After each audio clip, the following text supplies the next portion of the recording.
Hello, I'm Ken. I'm visiting with Mike, who has a lot to share about working with people in groups and organizations of all kinds. And I'm excited about the ideas that he will share with us. But before we sail into those things, those ideas, those ways of getting out of a rut, I'd like to ask Mike where he's been, what experiences or research have brought him to the place where these things are important to him. Okay. Well, it's a it's a long story, I guess. Uh, I guess we could start with my education. Uh, I wasn't too good at writing, but I was good in math. So I ended up in engineering. And engineering because my dad was one, and some friends were in the mining business and they wanted me to go into the as a mining engineer, but going underground was was not my idea of fun, and I'm kind of claustrophobic, so I stayed away from that. But from there, then I went into industry, first in research and development, and working with researchers to commercialize the ideas that they had. And then I went from there to marketing manager, and then to manager for economic and strategic planning for the corporation. Um, and then I got kind of fidgety, and I got in touch with recruiters who had been in touch with me before and said, well, I'm ready to make a move, and we would like you to work for us. We'd like to start our operations in Europe. Um, so it was not something that I was looking for, but that was something. And at first I turned them down. And then over the Christmas vacation, I thought, well, maybe I should try it. So I had nothing to uh, lose and everything to gain. It's a variety of experience. So I got into consulting. So I went from industry to consulting, but consulting took me literally all over the world, and also that meant that I wasn't home. So my son was starting in university. My daughter was going to soon graduate from high school, and I almost lost out in the sense of them growing up kind of thing. So I said, well, enough of that. I want to find something different, and I want to go into some form of ministry. So I talked to a friend from Winnipeg who was at our church and doing some research at Yale. And I said, I'd like to go into the ministry. So he said, are you sure? Because that's a big change, which it was. Anyway, out of the blue, then I get a phone call from Trinity Western in Canada asking me if I wanted to go and teach. So that was not even on the radar. But anyway, I said yes, and I did the teaching. And so what all of this kind of connects because I had the practical experience in the field. I had also the consulting in the sense of how to analyze a variety of situations and a multitude of exposures. And then the teaching forced me to go back to my experiences and look at the theory as compared to just the practice and how the two get meshed. And then one of the trips that I had in consulting, what do you do in the evening? So I would go to Christian bookstores, and I picked up a book by Jay Adams on biblical counseling. I read it and I said, boy, I need to talk to this guy. I love it. anyway, I did, but it really opened up to me a perspective of the scriptures that were very practical as compared to just religious, I guess you could say. You know, it's looking more beyond just the stories.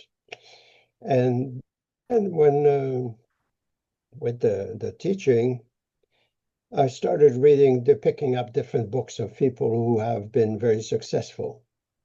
And there's probably four or five that I really recommend to anybody who's interested in to see how to succeed uh, and how to provide leadership. And there's an awful lot of stuff written about leadership, and I think they're barking all the wrong tree. Because when I look at the people that the books are about, all of them are different cultures, different times, different situations. And yet there's somewhat of a, when you overlap the stories, you see there's common elements. And those common elements is essentially the process and the values that those guys had, separate from personality or intelligence or charismatic or, you know, any kinds of things. So that's what I really excited about is that, you know, like for instance, Bill Bratton in New York City, turning the crime situation around under Mayor Giuliani and doing that, and to this day, is still a, you know, a model. You have Yunus, who started the Bank for the Poor in Bangladesh. There's a professor who was going to his university, having to go through very poor neighborhoods and say, somebody's got to do something, you know, and, you know, trying to get money to help people to start a business and going to the banks to borrow money. And the banks essentially laughing at him and say, no way, Jose, kind of thing. This is a bad risk. They have no assets, they have nothing. And yet, he took some of his personal money, $40, and invested with first with one small group, and that thing grew to be $1 billion corporation. I You know, didn't know. huge, huge. Uh, and as an aside, the funny thing is, he gets the Nobel Prize, and then the country sues him because his is rattling the establishment. So one of the things I used to say to students is that success can be hazardous to your career because there's a lot of people out there who don't want you to be successful. Yeah. Then you have another guy that's Escalante. He's a teacher in Los Angeles who used to be a software programmer and decided that he wanted to do something else. So he signed up to be a teacher for computers in a high school, and found out when he started the first day that no, he wasn't going to teach about computer, he was going to teach math. And the students that he had were on the wrong side of the track. You know, they're poor, they were minorities, there were all kinds of other things. So by definition, don't expect much of them. And yet he was very successful, so much so that the class uh, took the California exam for math, which everybody had to take, and they got a very good score, except that they had one answer that all of them had wrong, supposedly. So the state said, haha, something's going on. They cheated. There's no way those guys can pass those tests like the way they did. And they all have the wrong answer for the same wrong answer. Therefore, there's some collusion somewhere, only to find out that they're wrong, that the state had the wrong answer and the case was wrong. And again, there, you think that everybody would be rooting for him, and yet one of the opposition was the teachers within his own school and his principal. What are you trying to do? You're trying to show us up, you're what, etc. kind of thing. So there's a whole bunch of different stories like that. Oh no, the guy that made the Toyota system work and made essentially helped Toyota to become a very efficient manufacturing operation. So much so that now that's become essentially a worldwide mode of operation. If you go to France, if you go to Germany, if you go to different countries, everybody wants to copy what Toyota essentially It's had done. world renowned. Yes. So there again, you've got different personalities, different industries, different cultures, and yet there's a common element, a common denominator kind of thing.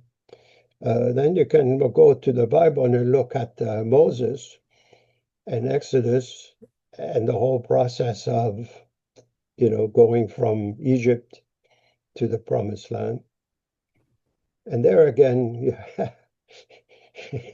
his path is not the smoothest, and people are very funny. So much so that when he goes up the mountain to get the Ten Commandments, he comes back to find out that they're worshiping the golden calf. And oh, hey, what's happening?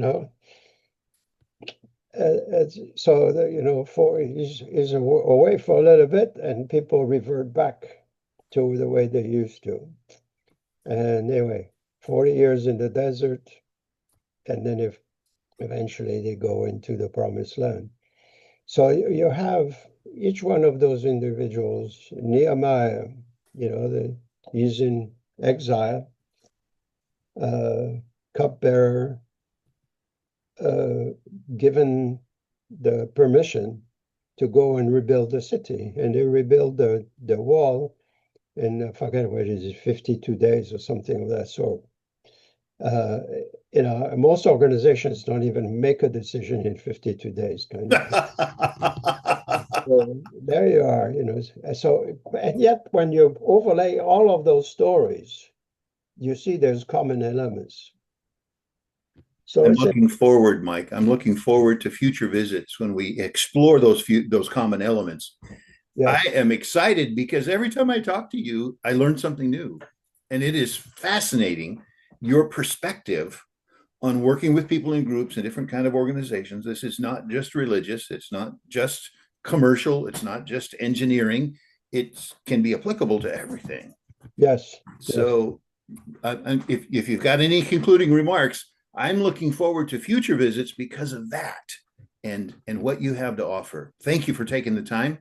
Do you have anything you'd like to say in conclusion? Well, the thing is that uh, the, the the the variety of leaders, and obviously I haven't met all of those guys because some of them, like, it'd be difficult to meet a guy that's dead for 2,000 years, kind of thing. But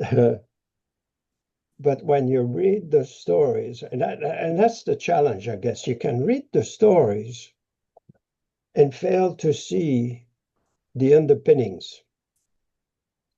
And I guess a comment about the Bible and the stories, it's easier, if you want to call it that, easier to describe a story, an event, than to try to describe each of the different dimensions involved. Because in each of those things, you've got the individual, the leader, or the becomes the leader. You have the environment in which they operate. They have the situation that needs to be confronted. You've got the people themselves and where they're at and the challenge of changing people. So you've got all of those dimensions interacting. So if you tell the story, you've got all of those things embedded. And the challenge for the reader is to sort out what are the implications of those things, what are the things, and that's the value of looking at different successes and say, is there a common thread? And if there is, then how does that apply in my situation? So the other Again, thing I would say from a consulting point of view, if I look at the assignments where I've been very successful and the places where I haven't, and I didn't have always successes, the main difference would be how is the leadership involved? Or are they just passive? And when I look at organizations, people really read the leadership through the things that they hear and they see about what's important. So unless the leader really takes the flag and runs with it, people say, I'm not touching that. I'm just I'll wait and see what happens. Become very passive. So one of the key things that I would say between all of those leaders is that they had a different set of values. And that allowed them to discern or to focus on the things that needed to be, that were critical, that needed to change. Because the people that they worked with were the same before they came into the place, and they were still there after they left, kind of thing. So if the people haven't changed, then what has changed, kind of thing? And that's the key thing, is how do you bring those things out and to get the leadership to exercise the drive to show the importance of making that happen. And that's one of the things, for instance, with Toyota. The chairman and the family, Toyota, was very supportive of the things that Ono did in the workplace, even though that was unconventional by most theories, as you could say. So anyway. another time we'll dig deeper into the research you did that compared Toyota in Japan and the method or some of the practices in the United States or in other parts of the world, Yeah. and found some amazing, interesting comparisons. Gotta save it for another time. Thank you very much for your time. I'm looking forward to future sessions. Like I said, this is great, and I'm fascinated. Well, thank you.